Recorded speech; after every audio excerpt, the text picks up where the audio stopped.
Pagirių bažnyčiai 400 metų. 10 serija. Kunigai kilę iš Pagirių parapijos. Prelatas Aleksandras Dambrauskas. Aleksandras Dambrauskas gimė 1860 metais Kuronių kaime Pagirių parapijoje karališkų valstiečių šeimoje. Mama mirė, kai Aleksandrui buvo 10 metų. Tėvas vedė antrą kartą. Vaikas iš Kuronių perkeliamas į Maižynų kaimelį tik už kilometro nuo gimtinės, į motinos tėviškę pas Vaičiūnus. Senelį, tetulės, dėdė myli, pradeda mokytis. Dėdė kunigas Stasys Dambrauskas, Kriukų klebonas, pakviečia vaiką į Kriukus.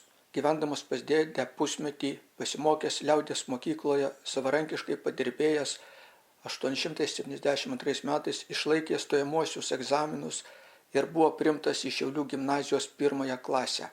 80 metais aukso medaliu baigęs gimnaziją įstojo į Peterburgo universiteto matematikos gamtos fakultetą. Čia klausėsi chemiko Mendelėjevo, filosofo Solovjovo paskaitų.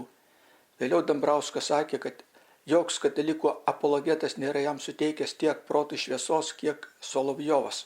Pajutęs kunigystės pašaukimą įstojo ir 81-4 mokėsi Žemaičių kunigų seminarijoje Kaune.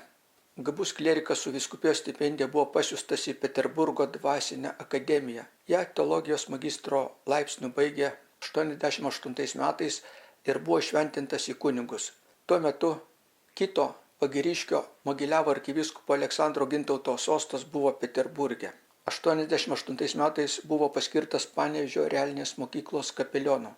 Gindamas lietuvybę ir katalikybę pakvietė mokinius caro pagerbimo šventės metu eiti melstis ne į cerkvę, bet į bažnyčią. Netrukus kapelionas buvo uždarytas į Kretingos vienuolyną, o 89 metais 5 metams ištremtas į Ustiužno miestelį Novgorodo gubernijoje.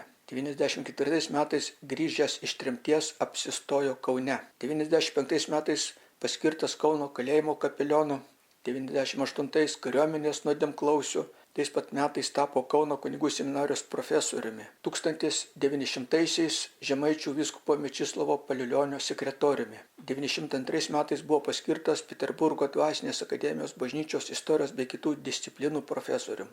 1905 parengė Lietuvių krikščionių demokratų sąjungos programą. 6 metais priima jam skirtą apdovanojimą Šventos Onos 3 laipsnio ordiną. 906 grįžo į Lietuvą ir iki mirties gyveno Kaune, net tame pačiame bute. Atgavus lietuvišką spaudą 905 Kaune įsteigta Švento Kazimiero draugija religinėms ir mokslinėms knygoms leisti. Šiai draugijai Jakštas vadovavo nuo 906 iki 38 metų. Įsteigė ir redagavo žurnalus Draugija, Nedėldienio skaitymas, Garnys, Ateitis. 911 su kitais įkūrė ateitininkų organizaciją. 18 metais įkūrė Lietuvos esperantininkų sąjungą, vėliau redagavo žurnalą Lietuva Stelo. Savo kūrybą spausdino įvairiuose žurnaluose ir laikraščiuose lietuvių, lenkų, rusų bei kitomis kalbomis, rašė straipsnius ir studijas literatūros ir meno, filosofijos, matematikos, teologijos, politikos bei kalbotyros klausimais. Juozas Tumas Vaižgantas daugiadirbį Dambrauską 30 metais taip charakterizavo.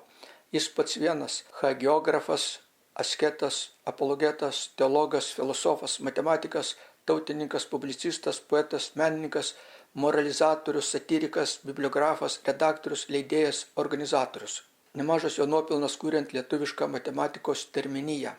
914 Žemaičių vyskupas Karevičius pakėlė jį tiesiai aplenkdamas kitus laipsnius į kapitulos prelatus. 22 metais už nuopelnus mokslui buvo išrinktas Lietuvos universiteto garbės profesorium. 26 metais garbės profesorium išrinko ir teologijos filosofijos fakultetas. 28 metais apdovanotas Didžiojo Lietuvos kunigaikščio Gedimino 2 laipsnio ordinu. 29 metais matematikos ir gamtos fakultetas jam suteikė matematikos garbės daktaro, o humanitarinis fakultetas filosofijos daktaro laipsnius. Katalikų mokslo akademija 33 metais jį išrinko pirmuoju savo akademiku, lietuvių kalbos draugija 35 metais savo garbės nariu. Visose srityse Dambrauskas yra palikęs savo darbo vaisių. Savo slapyvardžiu raštuose jisai pasirinko Adomo Jakšto vardą. Aleksandras Dambrauskas mirė 38 metais vasario 19 dieną Kaune, eidamas 78 metus, palaidotas šalia Kauno arkikatedros bazilikos.